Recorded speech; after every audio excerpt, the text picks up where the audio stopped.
और चलिए पहली तस्वीर की तरफ बढ़ते हैं। पहली खबर हमने आपको बताई जबलपुर से। सरकार भले ही सरकारी स्कूल में बच्चों को कॉन्वेंट स्कूलों की तर्ज पर सुविधा देने का दम भरती हो, लेकिन इनमें से कई स्कूलों के शिक्षक बच्चों को पढ़ाने की बजाय घर में ही आराम फरमाते रहते हैं और बच्चे पान की दुकानों में खड़े होकर समय व्यतीत करते हैं।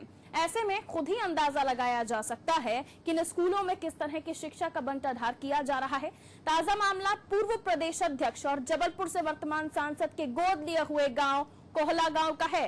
कहने को तो हाई स्कूल में 3 लोगों का स्टाफ है, लेकिन इनमें से अधिकांश शिक्षक गायब रहते हैं, जिसका खामियाजा सैकड़ों छात्रों को भुगतना पड़ रहा है। यहाँ शिक्षा का स्तर इतना गिर चुका है, इस कदर खराब हो चुका है कि पिछले कई सालों से हाई स्कूल का परिणाम जो है, परीक्षा परिणाम 15% तक पहुंच चुका है। यानी 15% बच्चे ही सिर्फ उत्तीर्ण हो पाते हैं, बाकी बच्चों का क्या?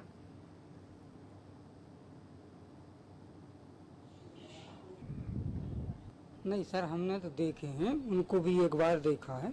एक बार देखा? हाँ। कितने सालों में देखा है एक बार? तो अब हम कभी काल आते हैं तो एक बार मिले थे थे, तो हमने एक ही सर के भर देखो है। एक बताए जाते हैं आपको, प्रवीण जैन करके भी कोई शिक्षक है यहाँ पे, आपने कभी देखा है? नहीं, कभी नहीं, 2 साल से नहीं देखा उसको। तो हमने एक तो ट्रेनिंग में गए हुए 1 साल हो गए इनको, बीएड की ट्रेनिंग में पीएसएम कॉलेज। अब दो का स्टाफ मान लीजिए यहाँ, अब 2 में से अब एक तो फिर कहीं दूसरे काम से बिजी होंगे ना।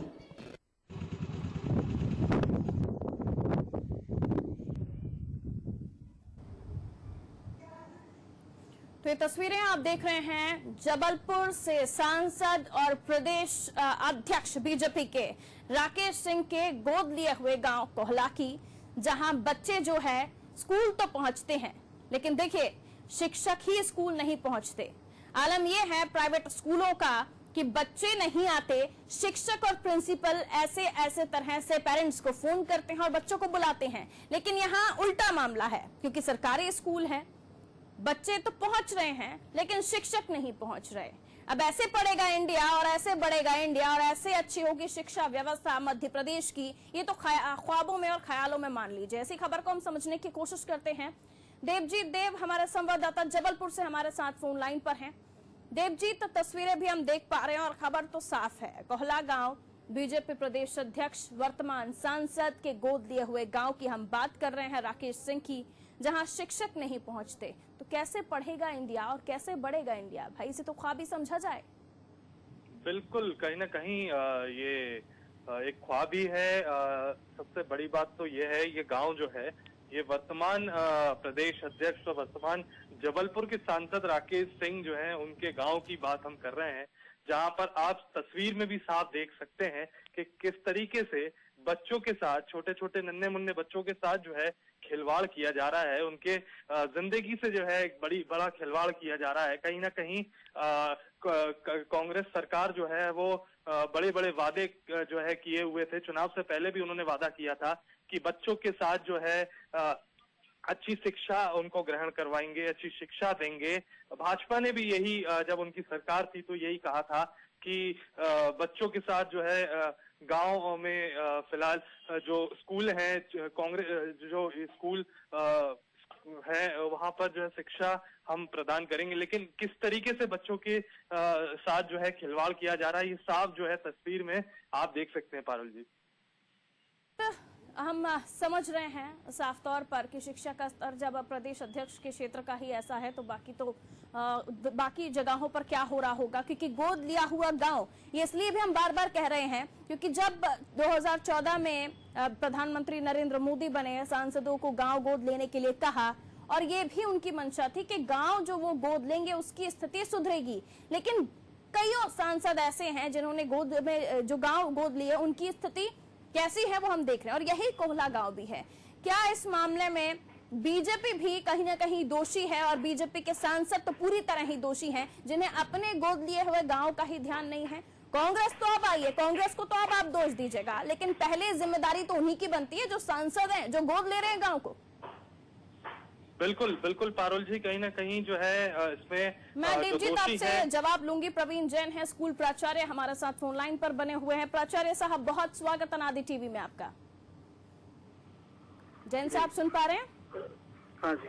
प्राचार्य महोदय, आपके स्कूल में जो बच्चे पढ़ते हैं वो तो आते हैं लेकिन टीचर नहीं आते, मामला क्या है?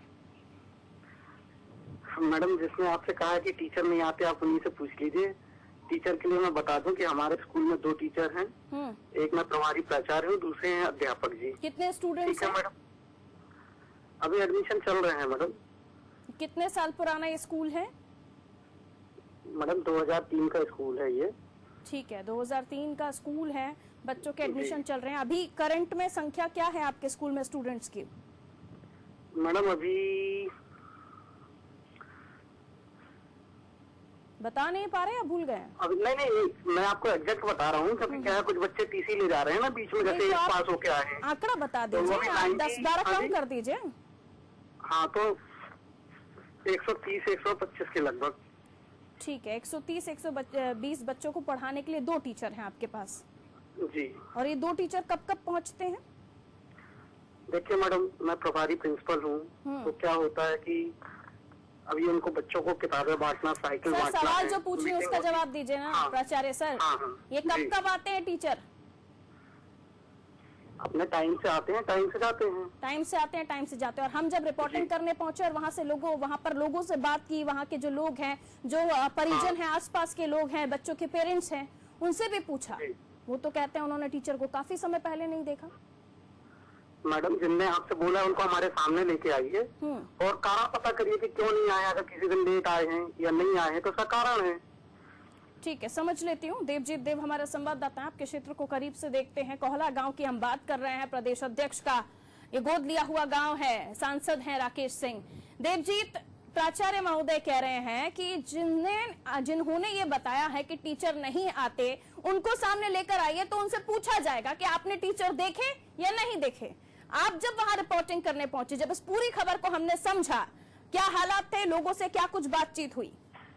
पारुल जी, सबसे बड़ी बात तो ये है, जब हम वहां पर गए तो जो पेरेंट्स होते हैं, अभिभावक होते हैं स्टूडेंट्स के, उन्होंने जो है ये कहा कि काफी समय से जो है कुछ टीचर, जो 2 टीचर हैं वहां पर जो पढ़ाते हैं बच्चों को, वो जो है समय पर नहीं आते। और सबसे बड़ी बात तो ये है, जिस तरीके से अभी जैन साहब ने कहा कि 120-130 बच्चे हैं, लेकिन कहीं ना कहीं एक चीज और मैं आपको बता दूं, जैन साहब ने ही मीडिया को ये कहा है कि अगर आपने खबर चलाई तो मुझसे बुरा कोई नहीं होगा। ये भी उन्होंने मीडिया से कहा है। चलिए, हमारे साथ डीओ साहब भी जुड़े हुए हैं, एसके नेमा जी। नेमा साहब, बहुत स्वागत है नादी टीवी में आपका। जी नमस्कार। नेमा साहब, अभी देवजीत देव हमारे संवाददाता को आपने सुना होगा, हमने रिपोर्टिंग की है इस क्षेत्र में, कोहला गांव जिसकी हम बात कर रहे हैं, सांसद राकेश सिंह का क्षेत्र है, गोद लिया हुआ गांव। खबरें हैं कि वहां टीचर्स टाइम पर नहीं पहुंचते, पेरेंट्स भी परेशान हैं। कैसे बढ़ेगा इंडिया, कैसे पढ़ेगा इंडिया अगर शिक्षक ही समय का ध्यान नहीं रखेंगे, स्कूल नहीं पहुंचेंगे तो? इसके संबंध में हम लोगों ने समय समय पर निर्देश दिए हैं, उनको निरीक्षण भी किए जाते हैं। मेरी संज्ञान में आपने लाया है कोहला गांव का मैटर जी। हम इस विषय में निरीक्षण करवाएंगे और देखेंगे कि इसमें जो दोषी व्यक्ति हैं उनके विरुद्ध कार्रवाई करेंगे। आपके निरीक्षण का प्रोसेस क्या होता है सर? बच्चों से पूछते हैं, पेरेंट्स से पूछते हैं, किससे पूछते हैं? खुद ही निरीक्षण करते हैं, वहाँ मौजूद लोग होते हैं तो संतुष्ट हो जाते हैं? नहीं, पहले तो जब जाते हैं तो स्पॉट पर देखते हैं कि वास्तव में शिक्षक उपलब्ध हैं या नहीं है। फिर दूसरा, उनकी बच्चों की जो स्टडी है, उनका स्तर, गुणवत्ता का, पुस्तकों का, उनका देखते हैं, उन बच्चों से पूछते हैं, उनके आधार पर ही यह निर्णय लिया जाता है कि वास्तव में शिक्षक नियमित रूप से आते हैं या नहीं है। डीओ साहब, ये स्कूल जहाँ 120-130 बच्चे पढ़ते हैं, अलग अलग क्लासेस में पढ़ते होंगे, जाहिर सी बात है एक ही क्लास में तो सभी स्टूडेंट्स नहीं होते होंगे, स्कूल बड़ा है, तो 2 टीचर्स बस पढ़ाने के लिए मौजूद है वहाँ पर, और दोनों भी समय पर नहीं पहुँचते, कभी तो आते भी नहीं है। नहीं, आपने संज्ञान में लाया, इसकी हम पूरा का पूरा विश्लेषण करेंगे। ये आपको नहीं लगता व्यक्तिगत तौर पर कि जब ये विडंबना है हमारे देश की कि जब मीडिया, आप जो अधिकारियों के संज्ञान में मामला आता है उसके बाद ही आप लोग निरीक्षण करते हैं? जी नहीं, निरीक्षण तो नियमित। कितने समय पहले आपकी टीम की तरफ से क्षेत्र का, इस गांव का निरीक्षण हुआ था, जो तमाम विद्यालय हैं या जो शिक्षा केंद्र है वहाँ का? नहीं, इसके पहले मैं 3 या 4 दिन पहले ही जो है चरगुआ गांव में गया था, और अब कोहला, आप सभी जगह पर तो निरीक्षण संभव नहीं है, नीचे स्तर के संकुल प्राचार्य और हफ्ते में, महीने में एक बार जाते होंगे, ऐसा कुछ टाइमिंग्स रहता होगा आपका? हाँ, हफ्ते में 2 या 3 दिन हम लोगों का निरीक्षण रहता है डीओ स्तर का, मगर डीओ स्तर और संकुल प्राचार्य एक व्यक्ति अकेला पूरा संपूर्ण जिले का निरीक्षण नहीं कर पाता है। निचले स्तर पे बीआरसी हैं, जन शिक्षक। देखिए, चलिए अब आप कह रहे हैं कि संज्ञान में मामला हमने आपके लाया है, अब आप निरीक्षण करेंगे, इसको और भी अच्छे से समझ लीजिए आप। देवजीत, मैं चाहूंगी इस और खबर को आप विस्तार से डीओ साहब को समझाएं, ताकि जिन बच्चों के भविष्य के साथ खिलवाड़ हो रहा है, एजुकेशन का स्टेटस क्या है हमारे प्रदेश का, ये तो हम जानते हैं, लेकिन कम से कम उन्हें अच्छी एजुकेशन 2 ही टीचर से मिल जाए। बताइए। बिल्कुल पारुल जी, ये जो पूरा मामला है ये कोला गांव का है, जहां पर एक हाई स्कूल जो है वहां पर संचालित हो रहा है। कोला गांव में सरकारी स्कूल है, वहां पर जो है सिर्फ 2 शिक्षक जो पढ़ाने वाले शिक्षक हैं वो मात्र 2 हैं, और स्टूडेंट्स जो हैं वो 110 स्टूडेंट्स हैं वहां पर पढ़ने के लिए। लेकिन अब जो है उनकी जान उनके साथ इसलिए खिलवाड़ जो है किया जा रहा है क्योंकि सिर्फ 2 शिक्षक हैं। शिक्षक नहीं होने के कारण जो वहाँ पे अभिभावक हैं वो परेशान हो रहे हैं। कल जब हम वहाँ पर रिपोर्टिंग करने पहुंचे थे तो वहाँ पे जो अभिभावक हैं उन्होंने ये कहा कि हम अपने बच्चों को अब यहाँ पर नहीं पढ़ाएंगे, क्योंकि सिर्फ 2 शिक्षक हैं, वो भी समय पे नहीं आते, और समय पे आने के बाद जो ये भी कहा जा रहा था कि वो कभी आते हैं कभी नहीं आते। एक शिक्षक जो है वो कहीं पे ट्रेनिंग उनकी चल रही है, तो इसीलिए जो है वो ट्रेनिंग पर जा रही है, इसीलिए वो नहीं आ पा रही। मतलब सिर्फ एक शिक्षक जो है 107 स्टूडेंट्स को पढ़ा रही हैं। देव जी, 2 टीचर्स हैं, उसमें से भी एक ट्रेनिंग पर है, और बाकी एक ही टीचर के हवाले 160-110 बच्चे। जी लीजिए डीओ साहब, क्या कहिएगा? देखिए, हमारे यहाँ पर शिक्षकों की जो है नियुक्तियां होती हैं और इस तरीके से पदांकन होता है, परंतु जहाँ पर पद रिक्त होता है वहाँ पर अतिथि शिक्षक की नियुक्ति की प्रक्रिया है। और वह एक मिनट सुन तो लीजिए मेरी बात। 8 तारीख को जो है उसकी प्रक्रिया प्रारंभ हो जाएगी और 9 या 10 तक अतिथि शिक्षक हो जाएगी, तो वह व्यवस्था भी बना ही जाएगी। देवजीत, ये कितनी क्लास तक यहाँ क्लासेस चलती हैं, कितने क्लास का स्कूल है, और ये कितने समय से 2 ही टीचर पढ़ा रहे हैं, ये भी पूछा आपने लोगों से?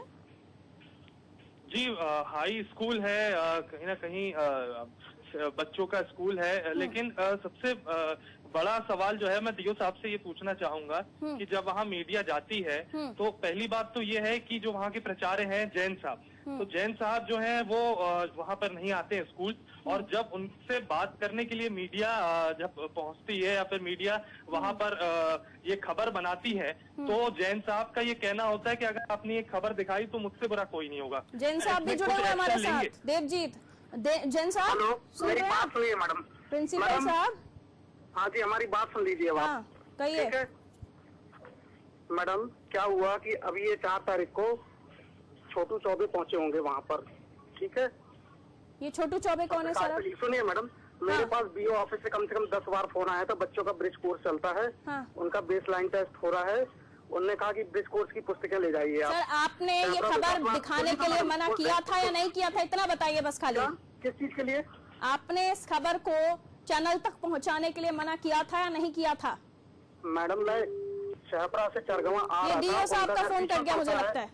डीओ साहब आपकी बातों को बर्दाश्त नहीं कर पाए शायद। हाँ, आगे कहिए। नहीं, हमारी बात आप पहले सुन लीजिए। हाँ। उस दिन डीओ साहब चरगवा में थे, डीओ साहब भी थे, ठीक है मैडम। मैं शहपरा गया था पुस्तकें लेने के लिए, अपने यहाँ के टीचर को इन्फॉर्म दिया था कि पानी गिर रहा है, मैं ऑटो में पुस्तकें लेके आ रहा हूँ। अच्छा, तो ये सफाई देना चाहते हैं? हाँ, तो उन्होंने आप नहीं पहुंचे, ठीक है, आपने कहा मैं ऑटो में था, किताबें लेकर आ रहा था। आपने ये खबर दिखाने के लिए मना किया था या नहीं किया था? नहीं, हमने ये कहा था, क्या है मैडम, मैं आ रहा था ऑन ड्यूटी, ठीक है। सर, मुझे सफाई ना दें आप, प्राचार्य साहब, प्रभारी प्राचार्य। सुनिए मैडम, अभी ये न्यूज छाप देते कि टीचर नहीं आ रहे हैं, जबकि मैं ड्यूटी करके आ रहा था स्कूल, तो कितना खराब लगता है। सब लोग पेरेंट्स से आपकी कोई दुश्मनी है क्या? जो बच्चे वहाँ पढ़ते हैं उनके अभिभावकों से कोई दुश्मनी है क्या? आप पसंद नहीं है उन्हें? मैडम, पेरेंट्स नहीं आते हैं, तो एडमिशन के लिए आए होंगे वो थे उस समय, ठीक है। जो एडमिशन के लिए आए थे वो थे उस समय, बाकी लोगों ने जो कहा वो झूठ बोल रहे हैं। मैडम, पेरेंट्स को और गांव वालों को नहीं मालूम कि हमारी क्या ओडी चलती है। डीओ साहब को पता है कि किस दिन बैठक रहती है, किस दिन जानकारी बुलाई है। 2003 से स्कूल चल रहा है ना सर? किस दिन हमको पुस्तकें लेने जाना है, किस दिन अभी हमारी प्राचार्य साहब, 2003 से स्कूल चल रहा है ना? आप ही ने बताया। इतने समय में आप क्या ऑटो में ही बैठे थे, बाहर नहीं आ पाए? क्या सर? 2003 से स्कूल चल रहा है ना? हाँ। तो इतने समय से क्या टीचर्स आपके यहाँ वहाँ आ रहे हैं, जा रहे हैं, आप भी ऑटो में बैठे हैं, उतर नहीं पाए? क्या कहना चाह रहे हैं सर? एक दिन की बात नहीं है ये, एक दिन की बात नहीं है। वहाँ के लोगों ने जब देवजीत से संपर्क किया कि उनकी स्थिति वहाँ पर ठीक नहीं है, बच्चे सही से नहीं पढ़ पा रहे हैं, तब जाके देवजीत वहाँ पहुंचे, रिपोर्टिंग तैयार की। हमको भी ख्वाब नहीं आता है सर कि वहाँ परेशानियां बन रही होंगी। लोग पहुंचते अपनी समस्याएं बताते हैं। पहले हमारी बात सुनिए, पत्रकार जो चाहते हैं वो प्रश्न पूछते हैं, उनसे बुलवाते हैं बच्चों से और पेरेंट्स से। गाँव वालों को और दूसरे टीचर्स को नहीं पता कि हमारी क्या ओडी चल रही है। अच्छा, ठीक है ना, हम तो अपनी तरफ से जितनी मेहनत कर रहे हैं उससे ज्यादा मेहनत कर रहे हैं। हमारा जितना काम है उससे ज्यादा काम कर रहे हैं मैडम। बहुत अच्छी बात है सर, शाबाशी मिलनी चाहिए। ठीक है ना। हेलो, हाँ क्या तो रही है सर, शाबाशी मिलनी चाहिए आपको। डीओ साहब पीठ थपथपाएंगे आपकी। देवजीत, डीओ साहब से तो हम मिल लेंगे, डीओ साहब को हम समझा क्या देंगे, कहेंगे आप सारी जैन चीजें साहब बता की देंगे। बात? ठीक है ठीक है, धैर्य रखिए सर। देवजीत क्या कहेंगे आप जैन साहब की बात सुन रहे हैं? जी बिल्कुल, मैं ये कहना चाहूंगा कि जिस तरीके से ये खबर हमने जब चलाई है, अब कहीं ना कहीं डीओ साहब ने भी इसमें शायद एक्शन वो ले सकते हैं। देखने की बात ये होगी कि अब बच्चों की जो जिंदगी है उससे खिलवाड़ ना हो, उनको अच्छी शिक्षा मिले, ये जो है हम चाहेंगे। हमने जो खबर अब चलाई है उसका कहीं ना कहीं एक असर भी हो, ये भी हम चाहेंगे। लेकिन मैं जैन साहब से कहना चाहूंगा कि मीडिया जब खबर बनाती है, मीडिया एक चौथा स्तंभ है, तो उसको ये चीज ना कहें कि खबर जो है प्रकाशित ना करे या फिर ना दिखाए। जैन साहब, टीचर्स के लिए आप गुहार लगाएंगे आगे? कोई इन्फॉर्मेशन, कोई एप्लीकेशन दिया आपने कि टीचर की कमी है आपके यहाँ? एक ही टीचर सारी क्लास के बच्चों को पढ़ा देता है बिठाल के? एक मिनट मैडम, आप एक मिनट बाद थोड़ा सा साइड में आ जाओ, फिर बात करता हूँ। या ट्रैफिक है? मैं यहाँ पर ट्रैफिक नहीं है सर, यहाँ पर चैनल रन कर रहा है और मेरे पास अब ज्यादा समय नहीं है, मैं आपसे सफाई लेता हूँ। मैडम मुझे कोई प्रॉब्लम नहीं है, आपको जो पूछना है पूछ लीजिए। मुझे ये बताइए सर, देखिए आपकी सफाई मैंने सुन ली, जो लोग देख रहे हैं वहाँ पर, जो लोग जो तस्वीरें भी देख रहे हैं। एक बार मेरी बात सुन लीजिए। मैं उस दिन सहपरा से आ रहा था, छोटू चौबे का घर पे था, मैं उनका फोन नंबर लेने गया था। अगर वो मान लीजिए मैं नहीं जाता और वो छाप देते कि टीचर नहीं आते हैं, तो कितना खराब लगता पूरे शिक्षा विभाग में। अभी कौन सा अच्छा लग रहा है सर? आपके कहने से वो छापे टीचर नहीं आए या नहीं आ रहे हैं। टीचर्स जिन्हें पैसा मिलता है, जिन्हें ट्रेनिंग पर भेज दिया गया, वहाँ पर एक शिक्षक है। कितनी बार गुहार लगाई आपने शिक्षक के लिए कि आपके स्कूल में शिक्षक की कमी है? मैडम सबको पता है, वो तो ऑनलाइन उसमें अतिथि शिक्षक रखने के लिए अप्लाई हुआ था, वहाँ पे ग्रामीण क्षेत्र में कोई आया नहीं, सब्जेक्ट वाइज मिला नहीं टीचर। जैन साहब, अब कब आप जाएंगे? आपकी तरफ से अब कब डिमांड की जाएगी कि आपके स्कूल में एक ही टीचर है, ट्रेनिंग पर गया हुआ है, डीओ साहब आएंगे निरीक्षण करने, क्या बताइएगा उनको? मैडम पूरे शिक्षा विभाग को पता है, ऑनलाइन टीचर्स की भर्ती होती है, उसमें वैकेंट पद दिखते हैं, उसमें दिखते हैं। वहाँ पर कोई टीचर आना नहीं चाहता। अभी हम एक बार फिर से हम कोशिश कर रहे हैं, सीधा लाइन पर बेल छोड़िएगा। हम कलेक्टर को फोन करने की कोशिश कर रहे हैं, हमने कलेक्टर को खबर बताई, कोई दिक्कत नहीं है, क्या है क्या नहीं है। उसके बाद उन्होंने अभी फोन देने से मना किया। ये पूरा देश देख रहा है, पूरे राज्य के लोग देख रहे हैं और ये समझ रहे हैं कि शिक्षा का स्तर सुधर सकता है क्या, जब आप लोग फोन पर ही बात नहीं करिएगा। मैडम मैंने अपने अभी स्टेटस पे डाला है कि शिक्षक जो है स्टेटस पे डालेंगे। वाह सर, टेक्नोलॉजी का इस्तेमाल तो आप लोग कर रहे हैं।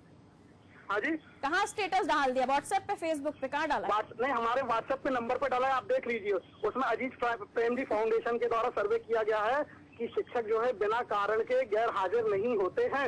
किस कारण से गैर हाजिर होते हैं आप उसमें लिखा हुआ कि उनकी ट्रेनिंग व्हाट्सएप खेल लेंगे, रहती है। हाँ, व्हाट्सएप खेल लीजिएगा तो शिक्षा का स्तर सुधर जाएगा आपके स्कूल में, प्राचार्य? नहीं मैडम, अच्छा मुझे ये बताइए, अब मैं एक अध्यापक हूँ, ठीक है ना, मैं तो अपनी ड्यूटी पूरी कर रहा हूँ। प्रभारी प्राचार्य भी है ना, अब जिम्मेदारी आपके कंधों पर है, इन बच्चों का भविष्य आपके कंधों पर है। कैसे इनको शिक्षा बेहतर मिले, इसकी जिम्मेदारी अब आपकी भी बनती है। मैडम सुनिए, शिक्षा से ज्यादा उनको सुविधाएं अभी देने की जरूरत है। यदि मैं किताबें लाकर नहीं बांटता तो कल के दिन किसके ऊपर एक्शन होता? बच्चे कहते, पेरेंट्स कहते किताबें नहीं मिली हैं, साइकिल नहीं लाते, कौन कहता कि साइकिलें नहीं मिली हैं? बताइए आप, कल के दिन ये नहीं कहते। इस मामले में आपने कहाँ बात पहुँचाई, यही तो मैं चाहती हूँ ना समझना आपसे। नहीं तो लेने जाना पड़ता है ना मैडम। उसी दिन एक पेरेंट्स कहने लगे कि बच्चे को छात्रवृत्ति नहीं मिली है। अब यदि मैं उसकी छात्रवृत्ति के संबंध में पता करना चाहूँगा तो स्कूल में कैसे कर पाऊंगा? आपको बड़े अधिकारियों को कंप्लेन करनी पड़ेगी, उन पेरेंट्स को लेकर जाना पड़ेगा कि जो समस्याएं हैं उनका निराकरण कीजिए। पेरेंट्स या अभिभावक मुझसे बोल रहे हैं। मैडम अभी हमारे यहाँ कलेक्टर साहब और विधायक जी आए थे, उनको जानकारी है और सबको मालूम है कि हम लोग कितना अच्छा स्कूल चलाते हैं। आप गांव के दूसरे लोगों से भी पूछिए। उस दिन गया था, हमारे यहाँ सीनियर है डब्बल भैया, सरपंच हैं, आप उनसे पूछिए। डब्बल भैया आए थे, हमने उनको बताया था कि डब्बल भैया कल 8 तारीख को हमारी सेंट थॉमस स्कूल में। मैं समझती हूँ सर, आप इतनी देर बात कर रहे हैं, आप अपनी सफाई दे रहे हैं, उसमें ही आप जिसकी डेट 15, 16, 17 हो गई है। एक सेकंड जैन साहब सुनिए तो, धैर्य सर, ठंड रखे, ठंडा पानी पीजिए। सर मुझे ये बताइए, मैं समझ रही हूँ आपकी प्रॉब्लम, एक अकेला इंसान सारी चीजें तो नहीं कर सकता, ये मैं समझ रही हूँ, लेकिन आप अपनी तकलीफ दूसरों को बताते क्यों नहीं? आप इतनी देर बात कर रहे हैं, अपनी समस्याएं बता रहे हैं, यही बड़ी बात है। कई लोग तो ये भी नहीं बताते कि उनके साथ प्रॉब्लम क्या है। कर रहा हूँ मैडम, मैं काम कर रहा हूँ, उसको कोई नहीं देख रहा। मैं गर्मी की छुट्टी में जानता कई सालों से क्या होती है। गर्मी की छुट्टी में आप अपनी प्रॉब्लम्स जानकारी देना पड़ती है। आप अपनी प्रॉब्लम्स बताइए कैमरे के सामने, हम उस खबर को भी आगे बढ़ाएंगे, लेकिन इस तरह से अगर आप कंप्लेन ही नहीं करेंगे कहीं।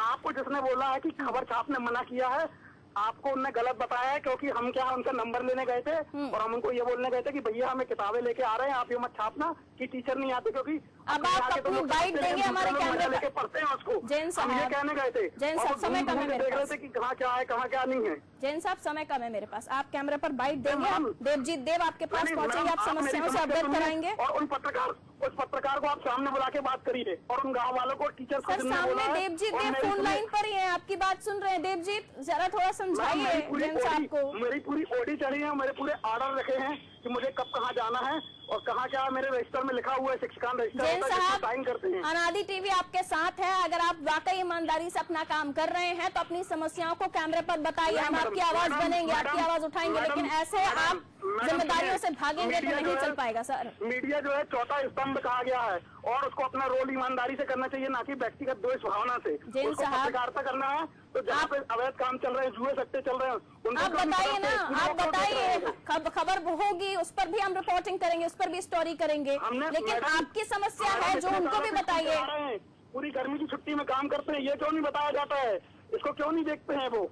सर ये तो आपकी ड्यूटी है ना, इसकी तो सैलरी मिलती है ना आपको। छुट्टियों में काम कीजिए, चाहे रात को काम कीजिए, चाहे दिन में काम कीजिए, काम तो आपका ही है ना। बच्चों को पढ़ाने के बारे में बात कर रही हूँ।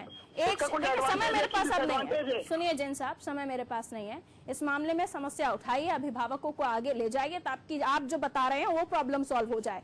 किसी भी चैनल को या किसी भी न्यूज़पेपर को, किसी भी मीडिया को आप रोक नहीं सकते समस्या दिखाने के लिए। ये अगर गलतफहमी आपकी तो उसे हटा दीजिएगा। चलिए शुक्रिया हमारे साथ जुड़ने के लिए। देवजीत हमारे साथ जुड़े हुए थे, एक कमेंट हम उनसे भी ले लेते हैं। देवजीत, मुझे लगता है कि इस मामले को और भी गंभीरता से हमें दिखाना होगा, क्योंकि जो समस्या जैन साहब बता रहे हैं कि उन्हें अकेले ही सब कुछ करना पड़ रहा है, वो लगातार लोगों से कंप्लेन कर रहे हैं और लोग उनकी तरफ ध्यान ही नहीं दे रहे, वो टीम उनकी तरफ ध्यान ही नहीं दे रही। डीओ साहब कह रहे हैं हम निरीक्षण करने जाएंगे, निरीक्षण क्या कीजिएगा? टीचर अवेलेबल होना चाहिए, वहां पर स्टाफ अवेलेबल होना चाहिए, जिसको और कोई ध्यान ही नहीं देता। देखिए बेरोजगारी है, लेकिन टीचर को नहीं रखना है।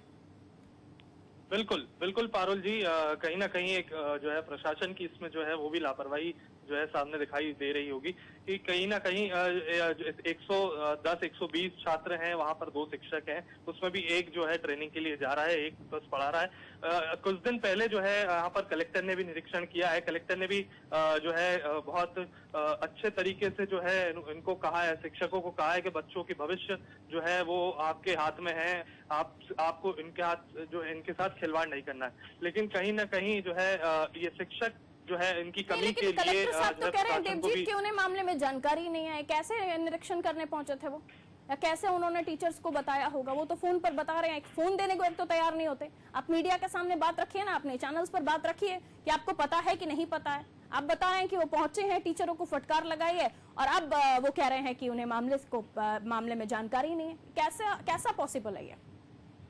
कुछ दिन पहले ही कोलागांव पहुंचे थे कलेक्टर। अब बात यह है कि मीडिया के सामने जो है कलेक्टर भरत यादव जी आते ही नहीं है, या आने से पता नहीं क्यों जो है डरते हैं, ये मुझे भी समझ में नहीं आया। जब भी हम वहां पर जाते हैं तो वो मीडिया से अपने रूम में जो है अंदर ही रहते हैं, मीडिया को बाहर खड़ा करके रखते हैं, लेकिन मिलते नहीं है। सवाल निशान ये है कि क्यों नहीं मिलते मीडिया से, या मीडिया को जवाब क्यों नहीं देते? बात करना जरूरी होता है, तभी जनता आपका पक्ष जान पाएगी। कलेक्टर साहब क्या काम कर रहे हैं, वो काम कर रहे हैं कि नहीं कर रहे हैं, वो भी उन्हें बताना पड़ेगा। बड़ा शुक्रिया देवजीत तमाम जानकारी साझा करने के लिए। तो आवाम की आवाज देख रहे थे आप, जहां हमने बात की जबलपुर की, और जबलपुर में जो कोलागांव प्रदेश अध्यक्ष राकेश सिंह का गोद लिया हुआ गांव है, सांसद है वो इस क्षेत्र से, बावजूद इसके देखिए टीचर्स 130-120 बच्चे हैं, एक टीचर पढ़ा रहा है, 2 टीचर्स हैं, एक ट्रेनिंग पर है, दूसरा पढ़ा रहा है। अब कितनी क्लासेस में एक ही टीचर पढ़ा रहा होगा? समझिए शिक्षा का स्तर ये है, और यही हमारे देश में चल रहा है इन दिनों। कैसे बढ़ेगा इंडिया और कैसे पढ़ेगा इंडिया जब टीचर ही नहीं होगा बच्चों के पास? तो कैसे बनेगा इंडिया?